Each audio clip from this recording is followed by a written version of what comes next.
Chers amis, bonjour. Aujourd'hui, c'est rapidement un numéro spécial où on va essayer de faire un débrief.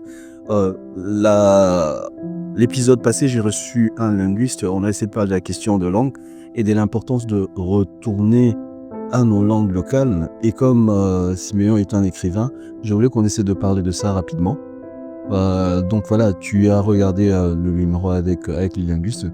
Déjà, globalement, toi, tu as pensé quoi de la question qu'on a abordée? Merci Serge, merci de me recevoir une fois de plus. J'en ai pensé des choses très positives. J'ai été suffisamment édifié par le propos de notre linguiste, non seulement parce qu'il disait des choses intéressantes, mais parce que ce sont des choses que nous abordons souvent. Et donc, je me suis senti moins seul parce que j'ai retrouvé comme ça, sans m'y attendre, quelqu'un qui émettait sur la même fréquence intellectuelle et émotionnelle que moi, et donc que toi. Et ça m'a paru très enrichissant, et je crois que tous ceux qui ont suivi en ont retiré quelque chose de positif. Nous arrivons effectivement à une époque où ce genre de sujets doivent être mis sur les devants de la scène pour réveiller notre peuple et arracher ceux qui peuvent être des griffes de l'aliénation. Exactement, et moi surtout, ce qui est important, parce que bon, notre génération, on a vécu ça à l'école où on était puni parce qu'on parlait le lingala ou parce qu'on parlait de manière globale une autre langue qu'est le français. Et on a vu, on est allé chez des amis, quand on était gamin, chez des potes, chez des copains et tout ça. Et on voyait comment il était strictement interdit de parler le lingala. Il y avait une certaine honte à parler la langue, sa propre langue. Il y avait une certaine honte à parler de ça. Et donc, je pense que tu as raison. Nous sommes cette génération qui doit définitivement mettre vraiment fin à cette aliénation-là. Tout à fait, parce que ça me fait penser à une métaphore où notre langue, notre naturel, passait pour de la nudité. Ouais, et donc il fallait habiller son intellect, habiller son savoir-dire d'une langue étrangère. Donc soit le français et mieux encore l'anglais. Vous passez pour un génie, un chirurgie.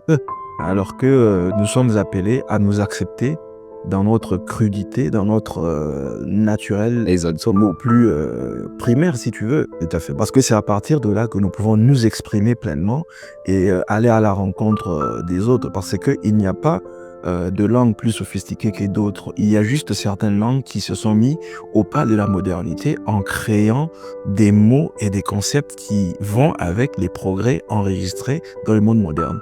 Et c'est un effort qui peut se faire très facilement. Là, il suffit de décider que le lingala devient une langue officielle. Vous allez aspirer les mots d'ici et de là, et vous trouverez très vite des correspondances à faire entre tel mot et telle réalité. Et j'ai même appris qu'il y a un professeur de l'UNEKIN qui a publié un livre de chimie en randouba. En Gilles mais c'est génial. Et donc c'est des choses qui peuvent se faire voir. Il y avait le livre le plus vendu, la Bible, qui est traduit, ce livre, la Bible est traduite dans toutes ces langues-là. Donc si déjà la Bible, comme elle peut être traduite dans... Mais donc là, c'est une absurdité. Mais je ne pense pas qu'il y a un problème de pauvreté structurelle des mots pour que nos langues soient parlées plus largement. Mais regarde la mécanique de l'alignation, comment elle fonctionne, mais super bien, parce que tu viens de relever quelque chose de très important. Moi, je connais et j'ai lu des Bibles en Chiluba, en Lingala, en Kikongo.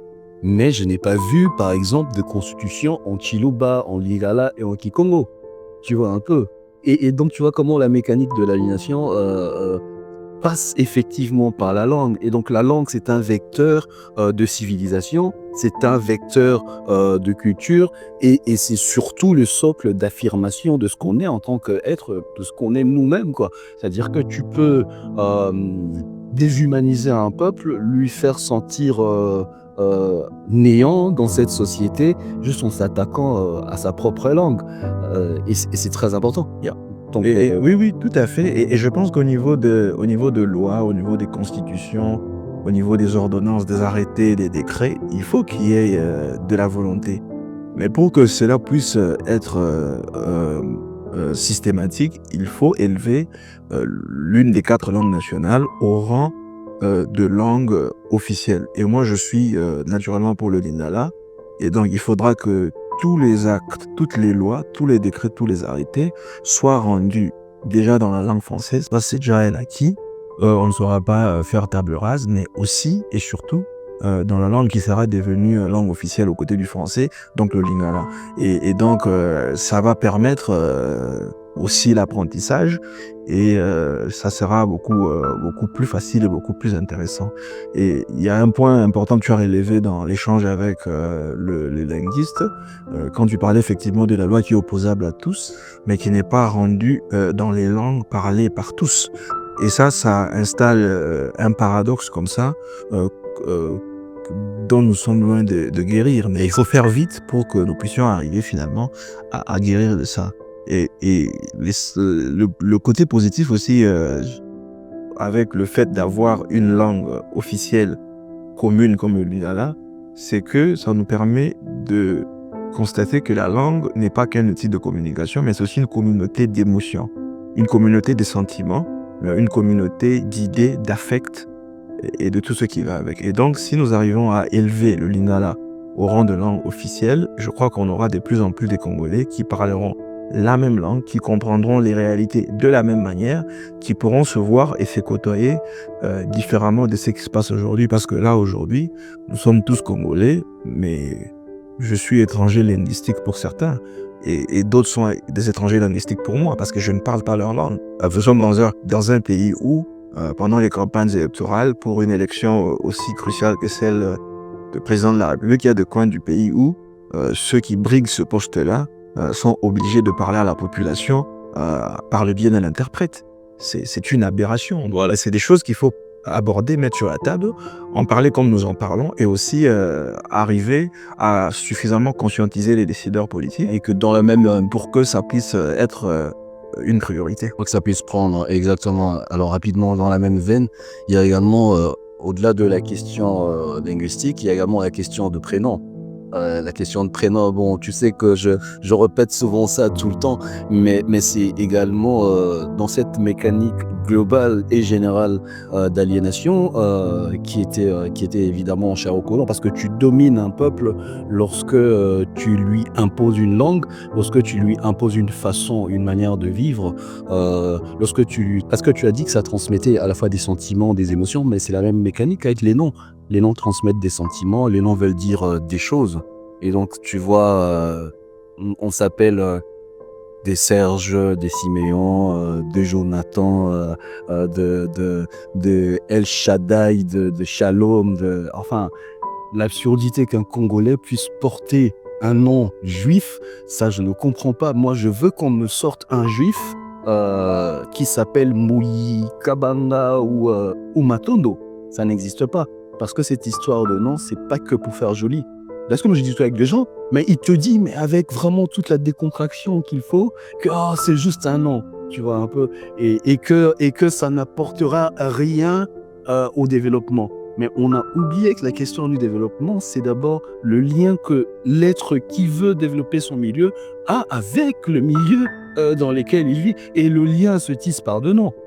Le nom que tu portes, on peut le retracer jusqu'à tes arrière-grands-parents. Et donc, ce n'est pas anodin que dans l'envahissement colonial, quand il arrive l'envahisseur, il passe première chose, quand on va te baptiser, on te change de nom. L'acte du baptême, c'est l'acte de reniement de ce que tu as été avant pour t'offrir une nouvelle vie. On dit derrière né de nouveau. Pour t'offrir une nouvelle vie. Donc, tu vois, alors cet acte de reniement là, donc tu te renies et ça va plus loin. Lorsque tu t'es régné, on a régné ce que tu étais, tu nais de nouveau, on te donne un nouveau nom. Et le nouveau nom, je veux qu'on me sorte un seul né de nouveau après le baptême, à qui on a donné un nom congolais pour le cas d'espèce après son baptême. Non, on n'a pas.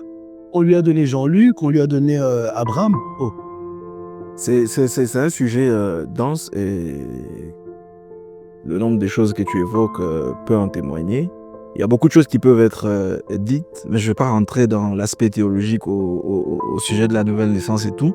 Ce que moi je peux dire, c'est que l'acte de nommer n'est pas dissocié du rapport à la chose qu'on nomme. Et vraiment, les noms, tant qu'ils sont vécus comme quelque chose d'imposé, il faut s'en débarrasser. Exactement. C'est-à-dire que si vous n'êtes pas d'accord avec un nom qu'on vous a donné, vous devez vous en débarrasser. Même si vous voulez vous appeler Monsieur ABC, aussi longtemps que vous pensez que vous avez le contrôle de l'acte de nommer, de vous nommer, c'est l'essentiel. Parce que dans le fait de donner un nom, de surcroît un nom d'ailleurs à quelqu'un, il y a une dynamique de chosification, de réification. Bien sûr. On nomme les choses et les choses n'ont aucune prise sur le nom qu'on leur donne. Ce sont des objets dépourvus de conscience, dépourvus de volonté, dépourvus d'autonomie et de décision. Et donc, tout cela est subi.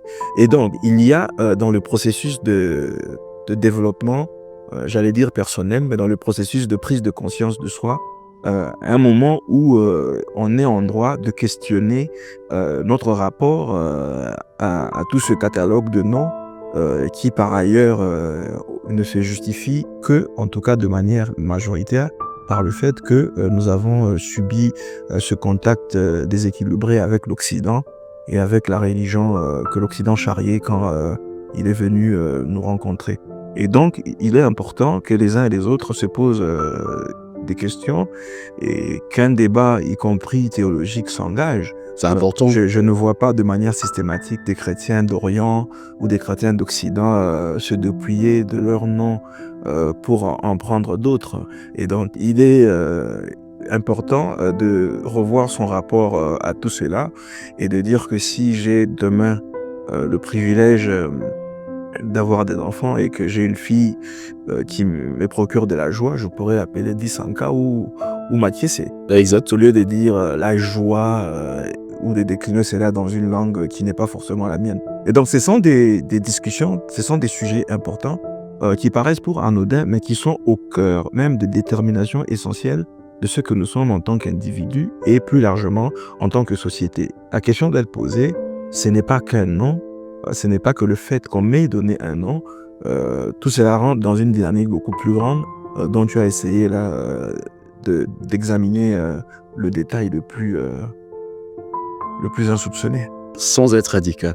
Non, pour cette question, il faut être radical quand même. Donc, ma future épouse, si tu sais déjà, si tu nous suis, tu sais déjà que en matière de nom de nos futurs enfants, voilà, ça sera des noms de chez nous. Ça sera Makiese, ça sera Mounia. Ouais, ce nom Mounia, j'aime trop Mounia. Le soleil. Voilà, Odiba carrément. Voilà, Odibaka. Je ne sais pas pourquoi, mais Mounia me paraît plus féminin. Au fait, dans ma tête, c'est comme ça. Je ne sais pas pourquoi, à quoi ça pourrait renvoyer, mais dans ma tête, je me dis, si je veux nommer mon enfant Soleil, en tout cas, si c'est un garçon, je dirais Diba. Et une fille, je dirais Mounia, Diba. Mais je ne sais pas te dire pourquoi cette séparation dans la tête. Donc voilà, ma future épouse, tu es prévenue.